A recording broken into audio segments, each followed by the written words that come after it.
All right. No better person to discuss and get hype for Game 5 with than Chad LaRose, number 59, in your scorebook. I have no idea if anybody has a scorebook anymore. All right, Chad, talk to me about your level of optimism for tonight. Oh, man. How are you guys doing? I agree with the 11 conference next best play team, too. Good. I'm glad. You live in Big Ten country, though, right? Yeah, no kidding, right? That's all we are up here. Yeah, about tonight, I think, 6-0 when we score first. I think if you come out of the gates and Carolina, gets to their game early and gets that first goal, I think that takes away from the bully ball that Florida tries to play when they got the lead, So I think that's super important. And, yeah, man, I don't see why, play that same way, and I don't see why we can't drag it back to Florida. I agree with you. And, yeah, getting the first goal, I don't know why it's as important as it is, but for Carolina in the playoffs, it has. When they have gotten it, they have won games. But what my curiosity is, they've in the first two rounds, they still didn't get the first goal all that often, and they ended up winning 8 of 10 games from the Devils and Washington. It does speak to the level, to the gap maybe between those two teams and where Florida is. Is that what we're talking about?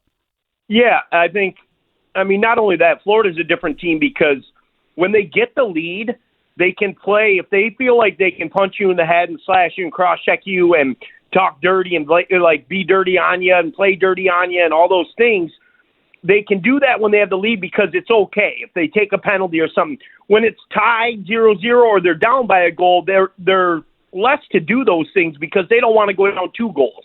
So if you get on them early, other than that, if you get down early, they're going to start getting jawy and really starting to take it to guys like we saw.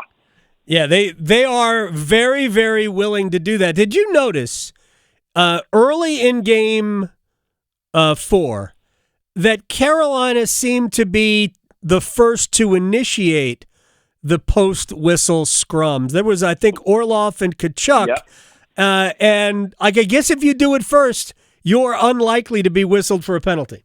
Yeah, and I did notice that. You could tell. And, yeah, that's what you want. You want to show that I don't care who you are. I'm not backing down from anything, or you come at us, I'm coming right back at you. But to initiate, it's a big thing for them, I think. And, yeah, I don't know. When they had that kind of, take a punch and punch you back in the mouth, take a punch, give a punch type of thing, just being, saying that type of hockey game, then they showed who they are. I don't think that the first 3 games, I don't think Florida's that much superior to Carolina. I think they just played to a level where they gave them some stuff, giving them fits on how they play, and not, we have some younger guys, and they're going to punch you in the mouth, and then once they get up, they're going to start going after everybody. Chad LaRose is joining us here on the Adam Gold Show. You've been in situations where it was a do or die. You got to win or your season's over. Does it feel differently? Do those games feel any different than any other playoff game to you? Yeah, I'm sure the coach, as a coach, I had coaches who were just like, what do you got to lose? Right. Right?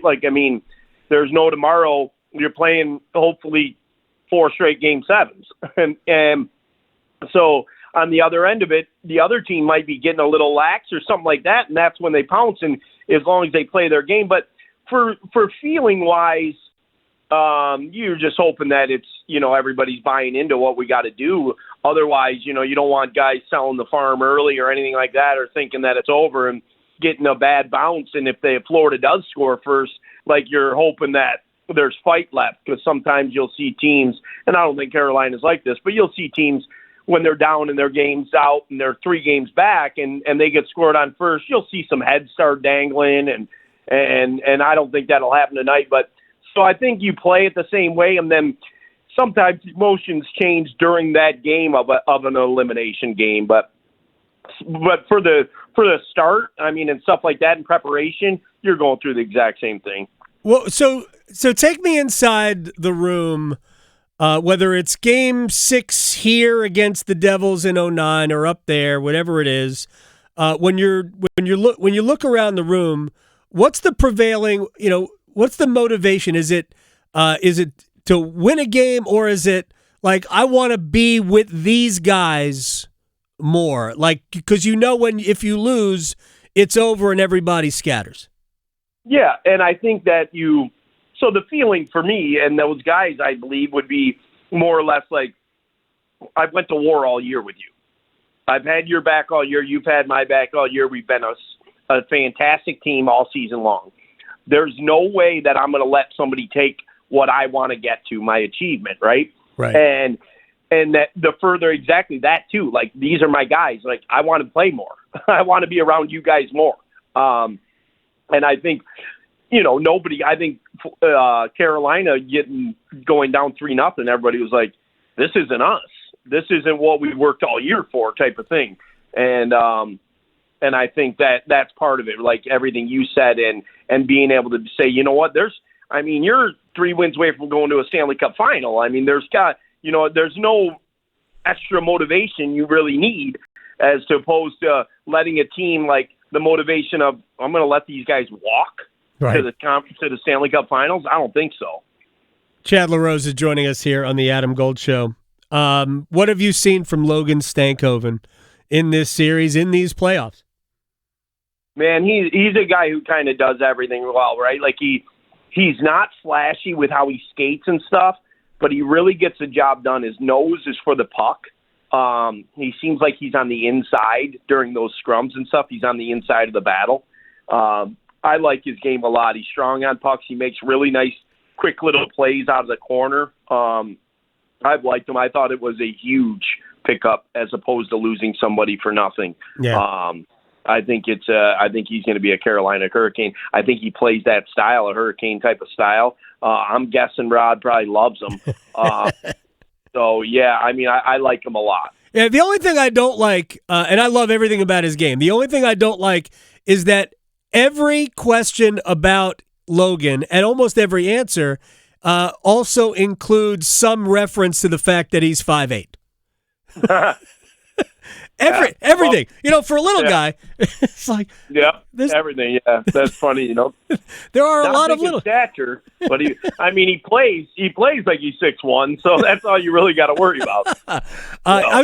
Could we get lifts?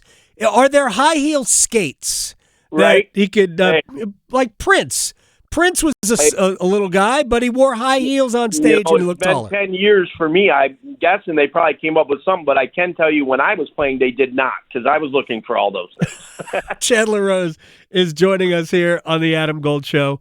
Do you yell at your television, shoot the puck, like fans and like some of us do? Sometimes. Yeah, sometimes. And then for me, it was like I'm looking like shoot the puck. And then sometimes they'll make a really nice play, and I'm like, oh, well, I wouldn't have pulled that off, but I would be shooting the puck. So, yeah, I think a lot of times I watch NHL games, and they go for the quality rather than quantity sometimes. And right.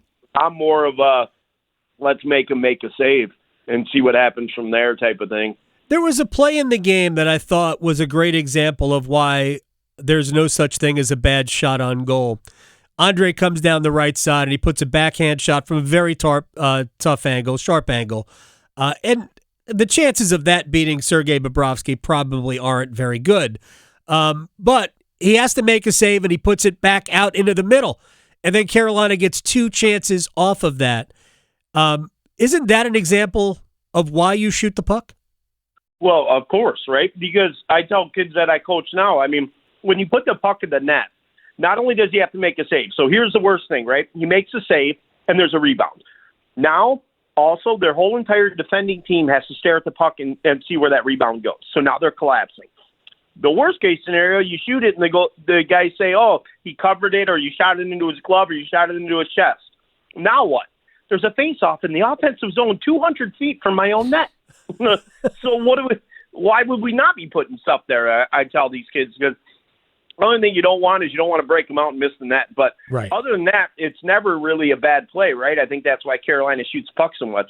Then you get the other teams collapsing, staring at the puck, rebounds come, and that's how you get chances. And then if he does cover up your shot and it's a weak shot, great. Face-off's 200 feet from my net. Yeah, it is simple stuff. The simple stuff works. All right, before I let you go, Chad LaRose, as we get ready for Game 5, the mentality of thinking that you have to play a perfect game, that can't be you can't have to go into a game thinking we must be perfect tonight to win. So what is the mentality going into this game? I think you just get to your game early. Like, you got to tell yourself and you know how good your team is, and you guys have done it all year. What are we going to panic for? There's nothing to panic for. If they score first, it's okay. It's one shot away, right? We've proven we can score. And then from there on out, I mean, you do not have to play a perfect game. You play the Carolina Hurricane way, and you get to it early. You use the crowd. You use the crowd early in this game. I'll guarantee Florida's over there saying, we got to weather the storm early. Well, hopefully they don't weather it too well. And I think that's what it's got to be right out of the gates. And then you make those adjustments throughout the game. I mean, that's what all of those great coaches do. And then you go from there. So I think that's the game plan. And I think they come out and get to their game early. Nothing has to be perfect. Hockey's not perfect. And you create some bounces for yourself. Will you take a scoreless first period? Yeah, I will. I don't think it will. I think Carolina will score. I really do tonight. But, yeah, I would take a scoreless period too, right? I mean, like I told you before on the radio when this playoffs first started, I said, what wins Stanley Cups? Goaltending and rats. And so I think it's going to be some greasy stuff tonight and some bounces and I don't think anything's going to be super pretty, but, I mean, I'll take another stankoven goal like that. That was pretty, but, yeah, so I'm looking forward to it. I'll be rooting my ass off for those boys. Excellent. All right, final thing. I already said final thing before. The Stankoven goal was a product of an Alexander Nikishin, a couple of good Alexander Nikishin plays. What have you liked about the 23-year-old rookie? Oh, I like him a lot. I think he brings that offensive mindset, and he's very aware on the puck, and he's pretty solid defensively too. He's got a good stick, and I've liked him a lot, especially coming into this. Yeah. Like his first games have been in the playoffs. I think that's a real bright spot for the future of the Carolina Hurricanes. Chad LaRose, I appreciate your time, my friend. We'll talk again, maybe in front of Game 7. My man. All right. Thanks, Adam. Thanks for having me. You got it. Chad LaRose here on the Adam Gold Show.